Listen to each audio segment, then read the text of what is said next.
Tonight on Local Light with John Compton, Tofurky founder Seth Tibbett shares the story of his journey from outdoor educator to entrepreneur.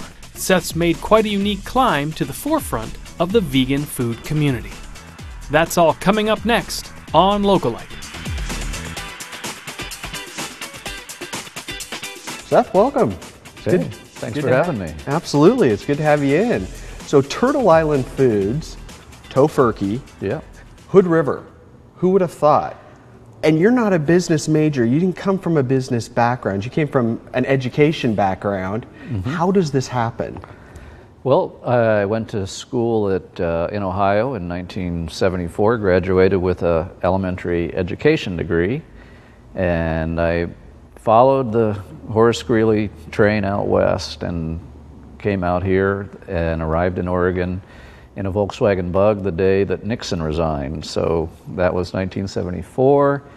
Promptly got a job with the Washington County Outdoor Schools, which is what I was trained to do as a teacher. I kind of had a minor in outdoor education, and that was where my interest lied, and was lucky enough to get on with them and had about an 8-year career teaching around Portland in the schools. And 1980, kind of a lot of the jobs were drying up around that time. The economy wasn't doing great, and when Ronald Reagan came in the White House, he was like, don't need all of these environmental jobs maybe. So I was like, maybe it's a good time to go into business. You know, don't know anything about it, but I love soybeans and tempeh, and I was a vegetarian, and my mom was always like, how are you going to get protein as a vegetarian? And I was like, Mom, I'm going to eat soybeans. And so I'd make all these different concoctions out of soybeans, and tempeh was one of the first ones that I loved. Saw no one was making it in Portland,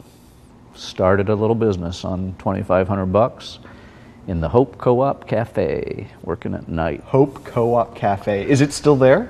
It is not. It No. Was in Forest Grove, Oregon, though, but a great little co-op, and I owe a lot to them for believing in me. But I started out just renting the kitchen at night. They had a little cafe in there, and I bought my pots and pans in there, and when the day crew would go home, I'd come in and make about 100 pounds of this tempeh, which is a fermented soy product from Indonesia, and I would drive it around Portland in my little Datsun beat-up station wagon and grocery Got rid of bags. the Volkswagen by then? Gotten rid of the Volkswagen, upgraded to To a Datsun. a Datsun, Datsun station wagon. Some body damage, Yes. but it was just a formative time in Portland. Then there was Nature's, which was the natural food store chain at that time, and Food Front and People's that are still around, although Nature's has now become Whole Foods, actually. So back then they were just like, oh, great, come on in, now we can fill up our shelves with something. Yeah. Tempeh, this is awesome. And now it's just such a dogfight to get shelf space in any store, small or large.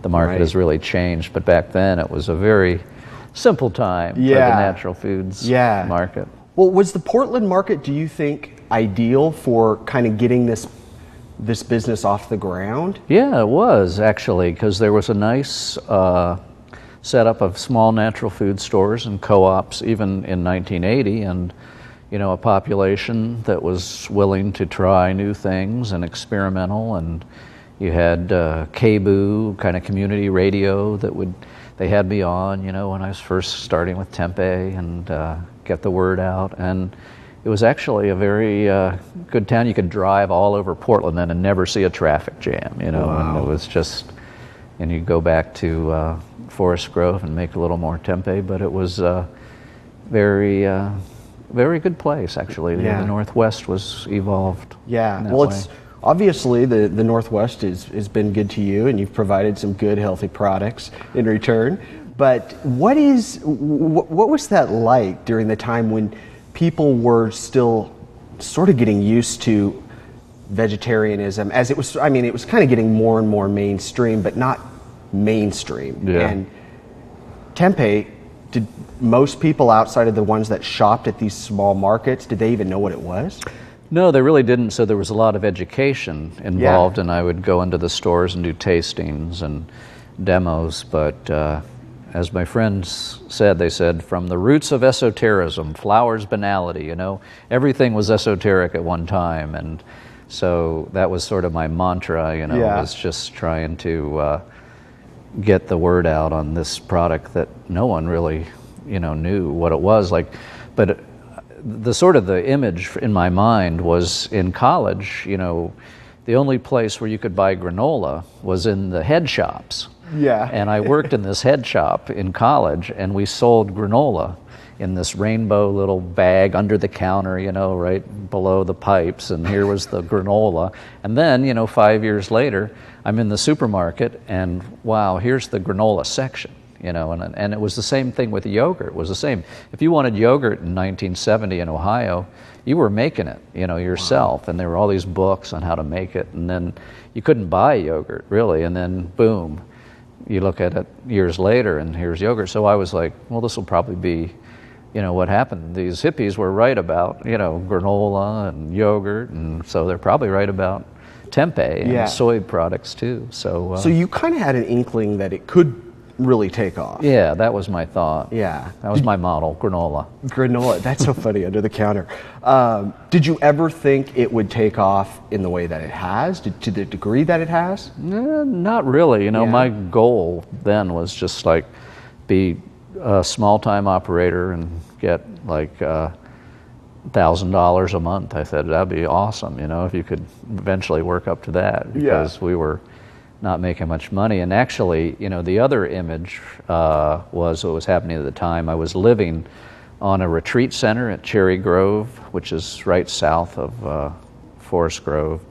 And there was a 160-acre retreat center, and we were trying to get a little camp and outdoor education program started. And it was tough going. You know, we were just dirt poor, but we were doing fun stuff with kids. Yeah. And so to make money, I thought, well, I'll start a little business, and that'll help fund this environmental ed center, which eventually collapsed. But it was still like the, you know, idea behind Turtle Island was we'll make money and and help these things help out. these other products grow because they're not dependent on the government funding. You know, it's like businesses. Yeah. Well, when we come back from the break, I want to talk to you more, obviously, about Turtle Island and how somebody goes, you know, from making tempeh to employing a bunch of people, and you're doing a lot more than just making tempeh these days. So we'll talk more about those things when we come back. More with Seth right after this. Coming up, I was still trying to struggle, like, where do you live, and don't have much money, and so I decided, you know, a friend of mine had built a treehouse in Trout Lake, and I thought, wow, that's a pretty good idea, you know, and so a friend lent me, she rented me 4 trees in her yard, you know, to build this treehouse.